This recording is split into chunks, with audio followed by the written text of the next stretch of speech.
అదరగొట్టే కారం రంగు రుచి ఆచి కారం పొడి.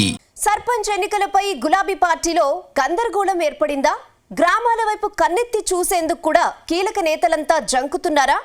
ఆర్థిక భారం తగ్గించుకునేందుకు నేతలు ఊర్ల వైపు చూడడం లేదన్న చర్చ జరుగుతోందా? మరోవైపు రాష్ట్ర స్థాయిలో పార్టీ నేతలు చాలా యాక్టివ్గా ఉన్న చాలా నియోజకవర్గాల్లో ఇన్ఛార్జీలు లేకపోవడం ఇప్పుడు పార్టీకి మైనస్గా మారిందా?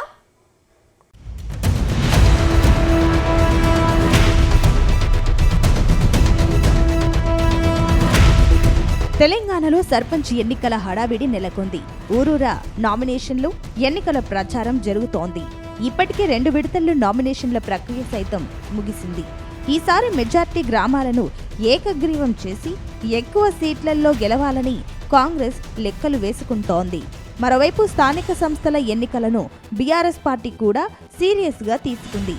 వీలైనన్ని ఎక్కువ సీట్లలో గెలిచి అధికార పార్టీకి షాక్ ఇవ్వాలని చూస్తోంది. రాష్ట్రంలో 10 ఏళ్లు బీఆర్ఎస్ పార్టీ అధికారంలో ఉండడంతో ఆ పార్టీకి గ్రౌండ్ లెవెల్ బలమైన క్యాడర్ ఉంది. మరోవైపు రాష్ట్ర స్థాయిలో నేతల దూకుడు బాగున్నా రూరల్ పాలిటిక్స్ ను మాత్రం నేతలు పట్టించుకోవడం లేదన్న చర్చ జరుగుతోంది.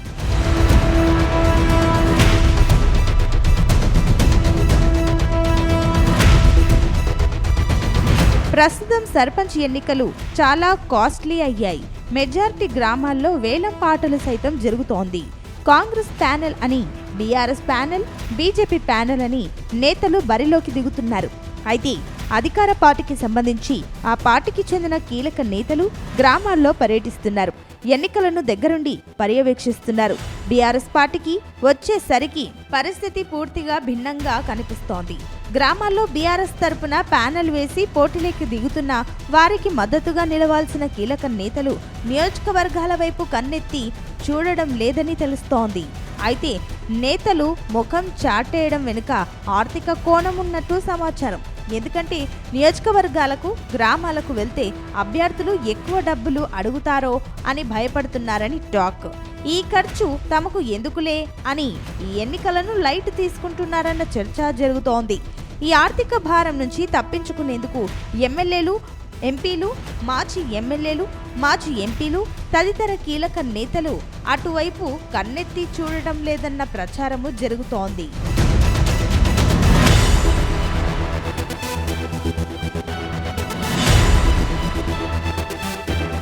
గత అసెంబ్లీ ఎన్నికల్లో బీఆర్ఎస్ పార్టీ 39 సీట్లలో విజయం సాధించింది.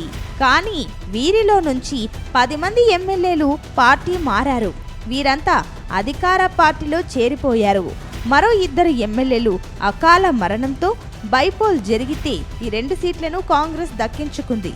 అంటే బీఆర్ఎస్కు మిగిలింది 27 మంది ఎమ్మెల్యేలు మాత్రమే. దాంతో ఆ నియోజకవర్గాలలో మాత్రమే ఎమ్మెల్యేల చొరవతో పంచాయతీ ఎన్నికల్లో గట్టి పోటీ ఇచ్చే అవకాశాలు కనిపిస్తున్నాయట.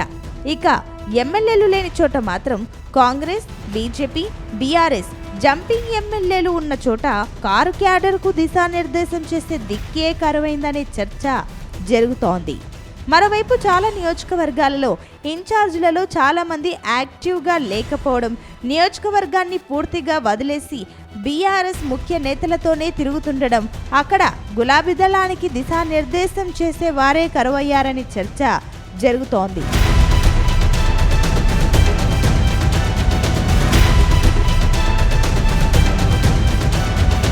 మరోవైపు జంపింగ్ ఎమ్మెల్యేల నియోజకవర్గాలలో కొత్తగా ఇన్ఛార్జీలను నియమించలేదు.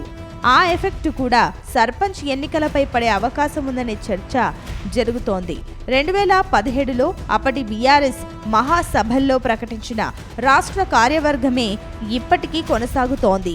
3.5 ఏళ్ల క్రితం 2022 జనవరిలో బీఆర్ఎస్ అధిష్టానం 33 జిల్లాలకు జిల్లా అధ్యక్షులను ప్రకటించింది. కానీ జిల్లా పార్టీ అనుబంధ సంఘాలకు పూర్తి స్థాయి కార్యవర్గాలను మాత్రం నియమించలేదు. ఈ నేపథ్యంలో సర్పంచ్ ఎన్నికల ఫలితాలు ఎలా ఉంటాయోనని బీఆర్ఎస్ నేతలు టెన్షన్ పడుతున్నట్టు తెలుస్తోంది. మరోవైపు సర్పంచ్ ఎన్నికల్లో అధికార పార్టీకి ఎలాగో అప్పర్ హ్యాండ్ ఉంటుంది. రాష్ట్రంలో అధికారంలో లేకపోవడంతో ఇప్పటికే చాలా మంది బీఆర్ఎస్ నేతలు, కార్యకర్తలు పార్టీకి దూరంగా ఉంటున్నారని తెలుస్తోంది.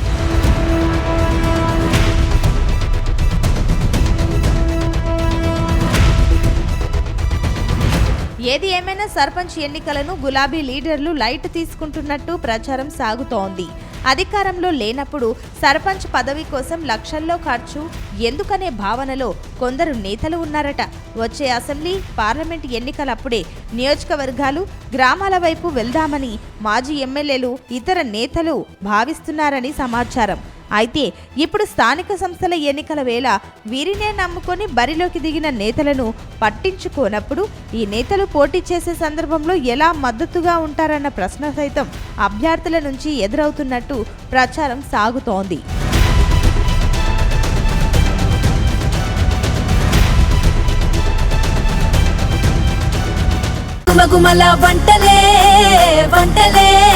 తెరకొట్టే కారం రంగు రుచి ఆచి కారం పొడి.